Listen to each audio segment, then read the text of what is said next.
नमः शिवाय। नमस्कार प्रिय दर्शकों, हाजिर हूं मैं पंडित ब्रजेश वशिष्ठ एक बार पुनः आपके बीच में आपका राशि फल लेके। आज हम चर्चा करेंगे राहु केतु के गोचर की भी, साथ में हम गुरु के गोचर की भी चर्चा करेंगे और उसके साथ साथ हम सूर्य की भी चर्चा करेंगे, क्योंकि 14 तारीख को सूर्य का भी गोचर हो रहा है। गुरु का गोचर 13 तारीख को हो गया। तो इस गोचर में दो गोचर तो महत्वपूर्ण है, एक राहु और केतु का और दूसरा जो है वो गुरु का, क्योंकि गुरु भी 1 साल तक किसी एक भाव में परिवर्तन करने के बाद उस भाव में 1 साल तक अपना फल देता है और राहु केतु 1.5 साल तक अपना फल देते हैं। उसी के साथ एक छोटी सी लघु चर्चा करेंगे हम सूर्य पे, क्योंकि सूर्य हर 40 दिन 45 दिन पे अपने भाव को बदलता रहता है, लेकिन 40 दिन के लिए वो भी उच्च का होने जा रहा है। तो उसका भी इस वृश्चिक राशि पे या वृश्चिक लग्न वालों पे क्या प्रभाव पड़ेगा, इसकी एक बृहद चर्चा करने जा रहे हैं। प्रोग्राम को पूरा देखिएगा, समझिएगा, और इसमें ही मैं आपको उपाय भी बताऊंगा कि आपको क्या उपाय करना है और उस उपाय से कैसे आप अपने जीवन को सरल बना सकते हैं। प्रिय दर्शकों, मैं ये जो बताने जा रहा हूं ये वृश्चिक राशि के हिसाब से भी बताने जा रहा हूं। अगर आपकी नाम राशि है उससे भी देख सकते हैं, अपने राशि से भी देख सकते हैं जो आपकी जन्म राशि है, और आप अपने लग्न से भी देख सकते हैं। अगर आपका लग्न वृश्चिक हो, आपकी राशि वृश्चिक हो, अगर आपकी दोनों चीजें नहीं मालूम है, आपका नाम राशि जो है वो वृश्चिक हो, तो आप इस सबसे इस चीज को देख सकते हैं और इसके उपायों को कर सकते हैं। दर्शकों, 12 अप्रैल को राहु केतु का परिवर्तन हुआ, 13 अप्रैल को गुरु का परिवर्तन हो गया और 14 अप्रैल को सूर्य ने भी अपने राशि को छोड़ के, यानी मीन राशि को छोड़ के मेष राशि में, अपने उच्च के राशि में प्रवेश करके इनका आपके ऊपर क्या इफेक्ट आ रहा है, ये इसकी एक छोटी सी चर्चा। पहले हम शुरू करते हैं राहु और केतु से। प्रिय दर्शकों, राहु अभी तक आपके जो था वो 7th हाउस में बैठा था और केतु आपके लग्न में बैठा था। तो केतु को वृश्चिक का घर ही माना जाता है, तो कहीं ना कहीं केतु वहां अच्छा प्रभाव तो देता ही देता है। तो आपके लिए केतु क्या था, राजयोग कारक था, तो राजयोग बनाया था। लेकिन 7th हाउस में राहु का बैठ के जाना, यानी केतु को निगेटिव इंपैक्ट में लेके आ रहा था। तो कहीं ना कहीं 7th हाउस पत्नी को लेके प्रॉब्लम क्रिएट कर रहा था, व्यवसाय को लेके। हालांकि राहु यहां पे उच्च का था, लेकिन जो भी चीजें पार्टनरशिप में थी ना, उसको लेके क्या कर रहा था, वो प्रॉब्लम क्रिएट कर रहा था। अब वो राहु निकल के कहा गया, आपके 6ठम भाव में। तो पराशरी सूत्र ये कहते हैं जो पाप ग्रह होते हैं ना, वो 3, 6, 8, 12 में अच्छे परिणाम देते हैं। तो राहु क्या है, वो पाप ग्रह है, वो निकल के आपके 6ठम भाव में जा रहा है, वो भी मेष राशि में प्रवेश कर रहा है। और केतु आपसे वहां से कहां चला जा रहा है, 12वें घर में चला जा रहा है, यानी वो तुला राशि में प्रवेश कर देगा। अब राहु जब 6ठम भाव में आ रहा है प्रिय दर्शकों, तो 6ठम भाव किस चीज का होता है, रोग का होता है, रिपु का होता है और ऋण का होता है। अगर आपको बैंक से भी लोन चाहिए, लोन नहीं मिल रहा था, तो वो लोन बड़े आराम से आपको मिल जाएगा। किसी अगर रोग से परेशान थे अब तक, तो उस रोग की परेशानी से आपको निवृत्ति मिल जाएगी। हाँ, चोट चपेट लगने के और नए रोग होने की संभावनाओं को भी यहां पे बैठ के राहु बढ़ाता, भी सूर्य की भी चर्चा करेंगे, तो इन सब चीजों को भी बढ़ाता है। चूंकि आप शत्रुओं पे बहुत तेजी से हावी होंगे, तो शत्रुओं पे हावी होने का मतलब है कि आपके गुप्त शत्रु भी बन जाएंगे। इसी के साथ राहु की दृष्टि पे भी एक बार ध्यान देते हैं। 1, 2, 3, 4, 5 राहु की दृष्टि कहां पड़ रही है, आपके कार्य क्षेत्र पे पड़ रही है, यानी आप अपने कार्य क्षेत्र पे पूर्णतः फोकस करेंगे प्रभु। लेकिन चूंकि 10th हाउस आपके बॉस का भी घर है, तो यहां से क्या होगा, गुप्त शत्रु जो बनेंगे वो कानाफूसी करेंगे। तो आपके पास, चूंकि आप इस दौरान जब राहु आपके 6ठम भाव में जाएगा, तो अपने शत्रुओं को कुचलने का प्रयास करेंगे, वो आपका कुछ कर नहीं पाएंगे। तो क्या करेंगे, वो गुप्त शत्रु बन के कानाफूसी करके आपके बॉस को, यानी आपके कार्यक्षेत्र में आपके बॉस को, अभी आप छोटे हैं तो टीचर को, और घर में रहते हैं तो माता पिता ही आपके बॉस हो जाते हैं, तो उनको कानाफूसी करके क्या करेंगे, उनको डिस्टर्ब करेंगे और उससे आपकी मानसिक स्थिति डिस्टर्ब होगी। ऐसे कंडीशन में आपको ध्यान देना है, किसी भी कंडीशन में आपको अपने बॉस से, जो आपके ऊपर हुक्म चलाता हो या थोड़ा बहुत आपके ऊपर अपने अधिकार को जताता हो, उनसे वाद विवाद और बहस न करिए। ये राहु आपके लिए सर्वदा अच्छा परिणाम देगा, क्योंकि 10th हाउस को देख रहा है और आप अच्छे तरीके से अपने कार्य को कर सकेंगे और पदोन्नति के कारक भी बनेगा। इसी के साथ राहु की 7वीं दृष्टि वहां पड़ रही है जहां केतु है, उस पर बाद में चर्चा करते हैं। और 9वीं दृष्टि आपके कहां पड़ रही है, उसके आपके द्वितीय भाव यानी धन संचय की स्थिति भी राहु बनाएगा। लेकिन धन संचय राहु कैसे कराएगा? जाहिर सी बात है, छठम भाव में बैठा है, टेबल के नीचे का धन आ सकता है, ब्याज का धन आ सकता है, बैंक से लोन ले उसका भी धन आ सकता है। तो ऐसे धनों को तो राहु लेके ही आएगा। किंतु एक चीज जो सबसे ज्यादा समझने की बात है वृश्चिक आपके लिए, क्योंकि राहु जब द्वितीय भाव में देखेगा भैया, तो राहु है धुआं। अब द्वितीय भाव में जब राहु की दृष्टि पड़ेगी तो आपका मन धुएं की तरफ जाएगा। अगर आप स्मोकिंग नहीं करते तो देख लीजिएगा, इस दौरान आप अपने मोबाइल पे जो वॉलपेपर रखेंगे ना प्रभु, वो भी क्या होगा, वो भी आप बहुत डार्क रखेंगे। आप अपने कमरे का जो डिजाइन होगा या जो कपड़े का पहनावा होगा, कुछ ऐसा होगा जो डार्क यानी स्मोकी कलर होगा। ऐसे कलर को आप चूज करना शुरू कर देंगे। और जो थोड़े से भी धुएं की तरफ आकर्षित होते हैं तो प्रभु आप सिगरेट जैसे मादक पदार्थों की तरफ बहुत तेजी से बढ़ने लगेंगे। तो आपको किसी भी प्रकार का पहले चीज नशा नहीं करना है। दूसरा, चूंकि द्वितीय भाव में देख रहा है तो भैया मद्य यानी मदिरा का भी सेवन नहीं करना है, क्योंकि द्वितीय भाव में देख रहा है। तो अगर आपने मदिरा, मांस और सिगरेट का सेवन किया तो ये आपको एक बड़ा रोग दे सकता है। ये राहु का परिवर्तन आपके लिए क्या हो जाएगा, रोग कारक हो जाएगा। और चूंकि राहु को कहा जाता है कटा हुआ सर है, यानी उसके पास तो पेट है नहीं, तो यहां से बैठ के क्या करेगा, वहां देखेगा तो आपके वाणी में ना मद लेके आएगा। एक होता है मदिरा और उससे उत्पन्न होता है मद। यानी जब आप किसी से बात करेंगे ना, क्योंकि शत्रु तो आपके परास्त होंगे, तो जब आप किसी से बात करेंगे तो उस बात की शब्दों में ना आपका अहंकार झलकेगा। तो प्लीज राहु की ये अवगुण अपने से दूर रखिएगा। ये राहु और केतु का परिवर्तन आपके लिए लाभदायक होगा। अब केतु की दृष्टि देखते हैं। 1 2 3 4 5 आपके 4th हाउस को देख रहा है। कड़ी वही जुड़ी हुई है। राहु जब मद लाएगा यानी आप बोलेंगे तो उसमें वाणी में आपके तीव्रता होगी और कटुता होगी। इस वजह से क्या होगा ना, आप और अपने कार्य में जब आप काफी व्यस्त हो जाएंगे और अपना कार्य क्षेत्र ही आपको फोकस होगा, तो ये 4th हाउस आपका घर है, तो आप घर से थोड़ा सा दूर हो जाएंगे। दूर भी हो सकते हैं या घर में किसी प्रकार का क्लेश वगैरह हो सकता है, गाड़ियां वगैरह आपकी खराब हो सकती हैं, या आपके कंप्यूटर वगैरह इलेक्ट्रॉनिक चीज थोड़े बहुत खराब होने लगेंगे। तो घर में क्या करेगा ना, ये आपके मानसिक चिंता का कारण बनेगा, आपके घर का ये राहु। और ये तभी बनेगा जब मैंने कहा, जिन चीजों को मैंने शुरुआत बताया, अगर आप वैसा करते हैं तो। इसके साथ साथ क्या है केतु का, 1 2 ये पंचम, 1 2 3 4 5, सॉरी मैं केतु की बात कर रहा था। तो उसके बाद 7वीं दृष्टि जहां राहु बैठा है वहां पड़ रहा है, और 8वीं 9वीं दृष्टि आपके गुप्त भाग पे पड़ रहा है। गुप्त भाग ये क्या कर रहा है, यहां से आपको पाइल्स रोग दे देगा। 100% मान के चलिएगा। अगर आपने खान पान को नहीं देखा तो पाइल्स रोग दे देगा, स्किन डिजीज भी दे देगा, क्योंकि बुध के घर को देख रहा है। तो यहां पे गुप्त बीमारी यानी जो भी बीमारी देगा ना, वो आपके कमर के नीचे देगा, और यहीं से गुप्त शत्रुओं को भी पैदा कर देगा। हालांकि केतु का यहां देखना एक चीज और आपको देगा। अगर आप विदेश से जुड़े हैं या विदेशी फर्म से किसी जुड़े हैं या विदेश के किसी कार्य से जुड़े हैं, तो वहां से बड़ी मात्रा में धन का आना भी केतु यहां लाके आपको पटक सकता है, आपको एकाएक लाभ दे सकता है। अब बात करते हैं सूर्य की कंडीशन की। सूर्य अभी तक आपके 5th हाउस में थे बंधु। अब वो 5th हाउस से निकल के मेष यानी आपके उच्चतम, अपने उच्चतम यानी राशि में सूर्य प्रवेश कर रहे हैं, जहां ऑलरेडी पहले से ही राहु विद्यमान है। ये राहु सूर्य को क्या लगा दे रहा है, ग्रहण दोष लगा दे रहा है। तो सूर्य को क्या लग गया, ग्रहण दोष। मेष में 10 अंश तक सूर्य उच्च के हो जाते हैं।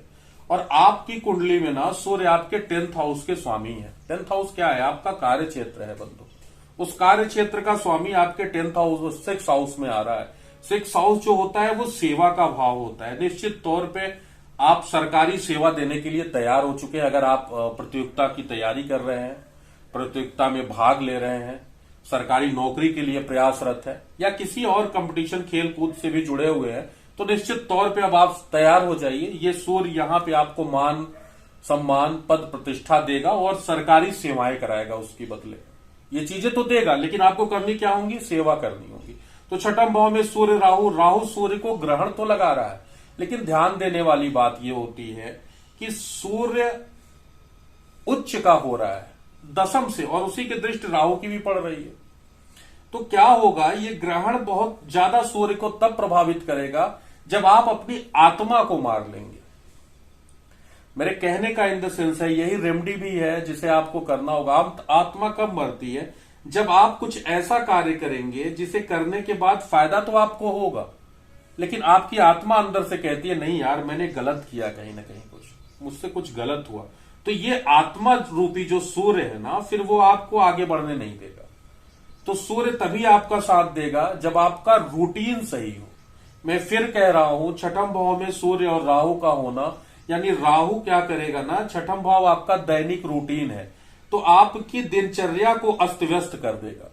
किसी भी कंडीशन में आप अपनी दिनचर्या को अस्त व्यस्त मत होने दीजिएगा। प्रभु सुबह जल्दी उठिए, योगा करिए, ध्यान साधना करिए, आपके लिए ये परिवर्तन बड़ा राजयोग कारक बन जाएगा। लेकिन अगर आपने इसका उल्टा किया, सुबह जल्दी ना उठना, तब तो ग्रहण लग गया ना भाई। तो वो कंपटीशन में जो अभी आप निकाल रहे हैं, तो वही बॉस से हो जाएगा झगड़ा, या जहां आप किराए पे कमरा लेके रहे, मकान मालिक से हो जाएगा आपका विवाद। तो ऐसी कंडीशन ना आए, इसके लिए आपको क्या होना है, अपनी दैनिक क्रिया को बराबर फॉलो करना है, रूटीन को मेंटेन रखना है। ये गोचर 40 दिनों के लिए। इस दौरान फोड़े फुंसी भी आपको हो सकते हैं, नए रोग उत्पन्न हो सकते हैं, लेकिन घबराने की जरूरत नहीं। सूर्य रोग को उत्पन्न भी करेगा और उसे खत्म भी कर देगा। सूर्य का ये गोचर, ये कहा जा सकता है वृश्चिक राशि के लिए, वृश्चिक लग्न वालों के लिए अभी तक ये दोनों गोचर बड़े अच्छे हुए हैं, लेकिन स्वास्थ्य पर्पज से ध्यान देने की जरूरत है। बॉस से झगड़ा नहीं करना है, पिता से किसी प्रकार का मतभेद नहीं करना है। अब आ जाते हैं बृहस्पति के परिवर्तन पे। वृश्चिक राशि वाले बृहस्पति आपके द्वितीय भाव के स्वामी बनते हैं, और किसे, पंचम भाव के स्वामी बनते हैं। यानी एक तरह से देखा जाए तो योग कारक भी बनते हैं त्रिकोण के। अब हो क्या रहा है, द्वितीय भाव से धन संचय, कुटुंब, वाणी,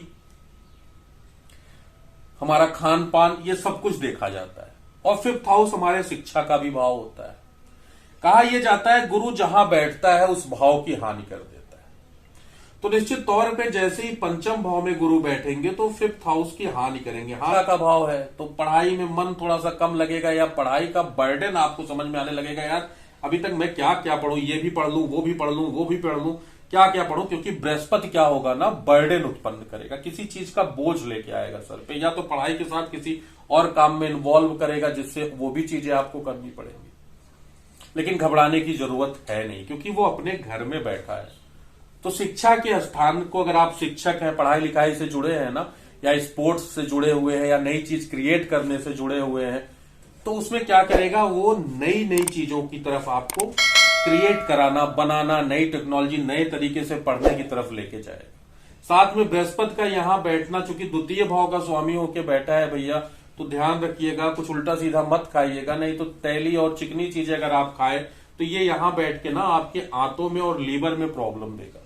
तो थोड़ा सा सावधान रहने के कारण है, नहीं तो फैटी लीवर हो सकता है, आंतों में अल्सर वगैरह हो सकता है। तो ये थोड़ा सा खान पान, मैंने फिर कहा राहु से भी वही आ रहा है, ये देने की बात। दूसरी चीज मैं आपको समझा देना चाहता हूं, क्योंकि द्वितीय भाव का स्वामी मेरे लिए धनदायक तो होता है, लेकिन कहीं ना कहीं द्वितीय भाव का स्वामी हमारे लिए मारक भी होता है। तो इसलिए विशेष ध्यान किस पे देना है, अपने खान पान पे, क्योंकि राहु भी जाके यहाँ छठम भाव से द्वितीय भाव को देख रहा है। तो भैया खान पान अच्छा रखिएगा, बढ़िया रखिएगा, ये गोचर अच्छा परिणाम देगा। अब आते हैं बृहस्पति की दृष्टि पे।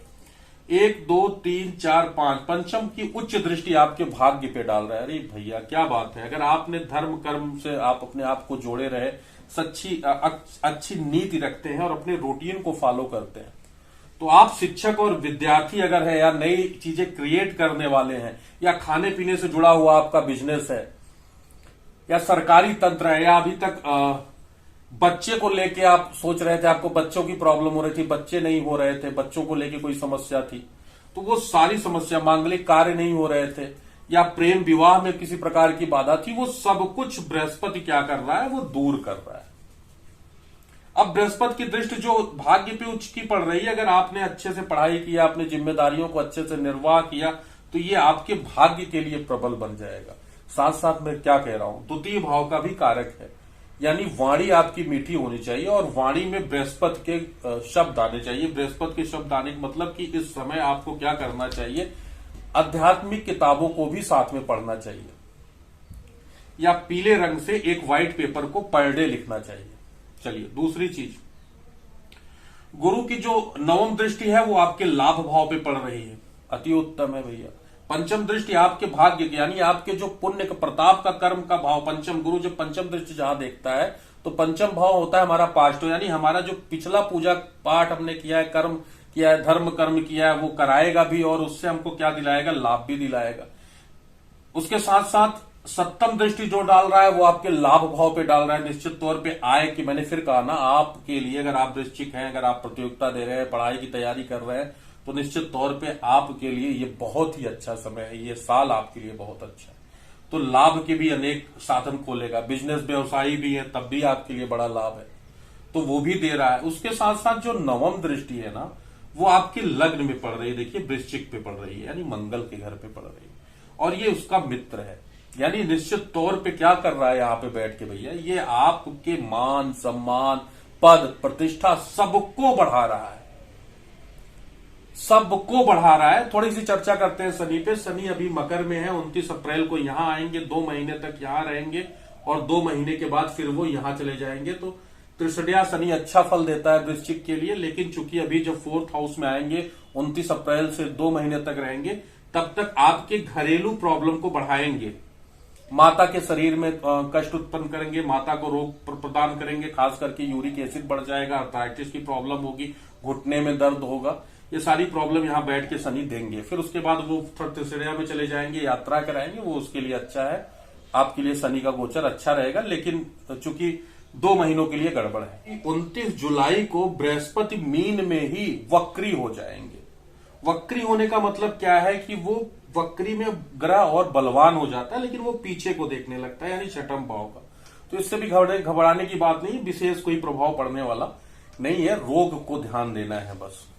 और जब 29 जुलाई को वक्री होंगे ना, तो वो वक्री काल उनका जो सही रहेगा वो नवंबर तक रहेगा। 24 नवंबर तक गुरु वक्री रहेंगे, फिर मीन में ही मार्गी होके 30 अप्रैल 2023 तक मीन में ही गोचर करते रहेंगे।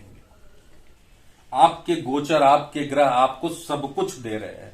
अगर आप विद्यार्थी हैं तो, अगर आप सरकारी सर्वेंट हैं तो, अगर आप व्यवसायी हैं तो, इन सब चीजों में यानी किसी भी प्रकार से किसी भी प्रकार की हानि नहीं करा रहा है ये गोचर।